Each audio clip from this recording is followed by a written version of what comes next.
अस्सलामुअलैकुम दोस्तों और साथियों, उम्मीद है आप लोग खैरियत से होंगे। इस वीडियो में हम बात करेंगे कि बरतानिया में दो ऐसे वाक़यात हुए हैं कोरोना से मुताल्लिक कि जिनके बारे में हम पाकिस्तानियों का जानना इसलिए ज़रूरी है। एक तो वो पाकिस्तानी जो बरतानिया में रहते हैं, ज़ाहिर है उनको पता होना चाहिए और उनको होगा भी इस बात का पता, और दूसरा हम पाकिस्तानियों को जो पाकिस्तान में रहते हैं इसलिए ज़रूरी है इस बात का जानना कि इस तरह का कोई भी वाक़या जब बरतानिया में हो जाता है तो 1 से 2 महीने बाद वो पाकिस्तान में उसके होने के चांसेस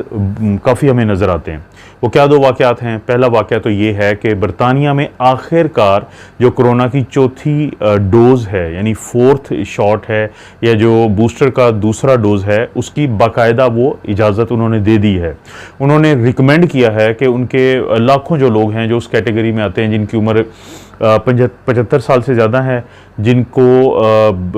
या फिर उनकी उम्र जो है वो 12 साल से ज़ायद हो और उनको कोई ना कोई इम्यूनिटी का मसला हो, उनकी क़ुव्वत मदाफ़त कम हो चुकी हो और उनको 6 महीने से ज़्यादा हो चुके हों जो बूस्टर पहला शॉट लगा था। तो 4th जो शॉट है उसके लिए उन्होंने लोगों को इनवाइट करना शुरू कर दिया है, क्योंकि वो बाकायदा लोगों को मैसेज भेजते हैं कि आपका जो है ये 4th जो शॉट है, आप उसके कैंडिडेट हैं, आप आके ये लगवा लें। यानी उनका इन्विटेशन होता है जो कैंडिडेट्स के लिए। एक्चुअली दो जो पिछले दिनों एक हफ़्ता पहले यानी 15 मार्च को एक ख़बर शाया हुई थी मुख्तलिफ़ अखबारात में है। वो ये ख़बर थी कि जो फाइज़र है उसका जो CEO है उसने ये कहा है कि उनकी स्टडीज़ ये बताती हैं कि जो चौथी डोज़ है उसकी ज़रूरत पड़ेगी, जिसको कि अब स्प्रिंग डोज़ भी कहा जा रहा है। और इसी तरह से बहुत अरसा पहले जब इज़राइल में एक 4th डोज़ दी गई थी तो उस वक्त उसका बहुत ज़्यादा फ़ायदा नहीं हुआ था, और उसकी वजह ये बताई जा रही थी, जो कि अभी बरतानिया में भी देखने में आ रही है, कि अगर आपकी तीसरी डोज़ लगे हुए 6 महीने हो चुके हैं तो इस चीज़ के चांसेस हैं कि आपकी जो इम्यूनिटी है तीसरी शॉट की वजह से वो कमज़ोर होगी, और जब वो इम्यूनिटी कमज़ोर होगी तो इस चीज़ के चांसेस हैं कि अगर आपका इम्यून सिस्टम कमज़ोर है, अगर आप शुगर के मरीज़ हैं, ब्लड प्रेशर के मरीज़ हैं, दिल के मरीज़ हैं, आपकी उम्र ज़्यादा है, या आपकी उम्र अगर चाहे 12 साल से ज़्यादा हो,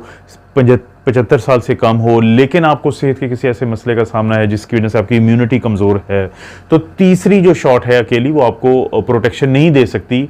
3 से 6 महीने के बाद। तो ये वजह बनी कि वहाँ पे जो 4th डोज़ है, 4th शॉट है, अब उसकी इजाज़त दे दी गई है। और दूसरा क्या वाक़या है बरतानिया में? दूसरा वाक़या ये है कि वहाँ पे केसेस पहले कम हुए थे, आप सब लोगों को पता है पिछले दिनों, लेकिन जैसे ही वहाँ हर किस्म की जो पाबंदी या रिस्ट्रिक्शन कम की गई है, ख़त्म की गई है, तो अब फिर वहाँ पे केसेस बढ़ना शुरू हो चुके हैं। और इन केसेस के बढ़ने की जो बड़ी वजह करार दी जा रही है वो है BA.2 का एक जो वेरिएंट है, ये ओमिक्रॉन का ही इसे सब वेरिएंट कहा जाता है, लेकिन क्योंकि इसके अंदर बहुत ज़्यादा तब्दीलियां हैं तो कहा जाता है कि इसका अगरचे नाम कोई अभी नहीं रखा गया इसके अलावा, लेकिन इसको BA.2 वेरिएंट कहते हैं, और साथ ही BA.2.2 भी एक अलग से वेरिएंट सामने आ रहा है। लेकिन बरतानिया में जो केसेस बढ़ने की वजह है वो है BA.2।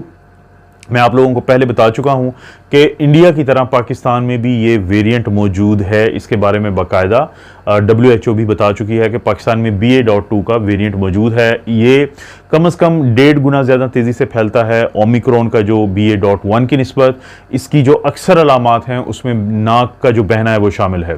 इसके अलावा गले में दर्द होता है, सर में दर्द होता है, गले में खराश होती है, खुश्क खांसी होती है, जिस्म में और जोड़ों में दर्द होता है। यानी इसमें जो सेंस ऑफ स्मेल और टेस्ट है उसके जाने की अलामात बहुत ज़्यादा नुमायां नहीं होती।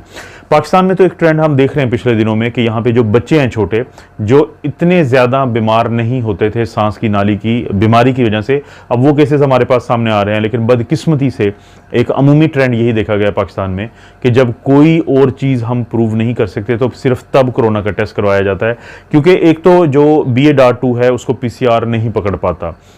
अक्सर केसेस में जो BA.2 है उसको PCR नेगेटिव होगा, अलामात ही होंगी, और बाद में जब आप रैपिड एंटीजन टेस्ट करवाते हैं या तो वो पॉजिटिव आएगा, या अगर आप एंटीबॉडीज चेक करवाते हैं तो वो पॉजिटिव आएंगी। जो बीमारी की शिद्दत तो बहुत ज़्यादा नहीं होती, लेकिन बच्चों में ये ट्रेंड देखा गया है कि उनमें बीमारियां ज़्यादा शिद्दत से हैं पाकिस्तान में, और सांस की बीमारियां हैं, और अक्सर उनको बुखार होता है, सर्दी लगती है, गले में दर्द होता है, नाक बहता है, छींकें आती हैं, और ये वो अमूमी अलामात हैं जो BA.2 की हैं। यही वो अलामात हैं जो बरतानिया में जो अब नई एक आपको वेव नज़र आ रही है, तो वहाँ पे भी अब यही चीज़ सामने आ रही है। सबसे ज़्यादा बुरे हालात हांगकांग के हैं, साउथ कोरिया के हैं, और बदकिस्मती से ये वो ममालिक हैं जिसमें अब चाइना भी शामिल है, क्योंकि हांगकांग सब लोगों को पता है कि अब चाइना का हिस्सा है, कि जिनकी जो ज़ीरो कोविड पॉलिसी थी उसकी वजह से अब वो भुगत रहे हैं। चाइना में ये मसला है कि अगरचे उन्होंने वैक्सीन तो लगाई है लोगों को, लेकिन वो वैक्सीन चाइनीज़ लगी है, तो चाइनीज़ वैक्सीन की कोई बहुत ज़्यादा या लंबे अरसे के लिए प्रोटेक्शन नहीं है। उसके मुकाबले में जो हांगकांग है वहाँ पे लोगों को वैक्सीन भी नहीं लगाई गई, बहुत कम लोगों को लगाई गई है। और बदकिस्मती से जो 2 मई जून 2020 में पाकिस्तान में हालात देखे गए थे कि जहाँ पे अस्पताल भर चुके थे, अमवात बहुत ज़्यादा थी, अब यही सब कुछ हांगकांग में देखने पे आ रहा है कि जहाँ पे अस्पताल भरे हुए हैं और अमवात बहुत ज़्यादा हो रही हैं। लेकिन अगर आप इसको मुकाबला करें इसका न्यूजीलैंड जैसे ममालिक से, कि जहाँ पे ज़ीरो कोविड पॉलिसी थी लेकिन उन्होंने वक्त पे 80-90% लोगों को वैक्सीन लगाई, जिसके नतीजे में वहाँ पे हमें ये इतने बुरे हालात नज़र नहीं आते।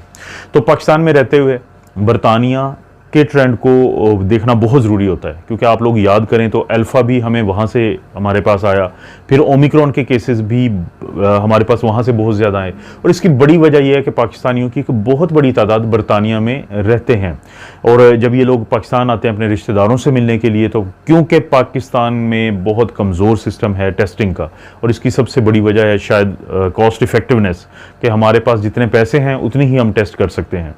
तो इसीलिए फिर बरतानिया से अक्सर जो इस तरह के वेरिएंट्स होते हैं वो पाकिस्तान पहुंच जाते हैं। तो BA.2 अगरचे पहले ही पाकिस्तान में है, लेकिन फिर भी हमें नज़र रखना होगी और कोशिश करें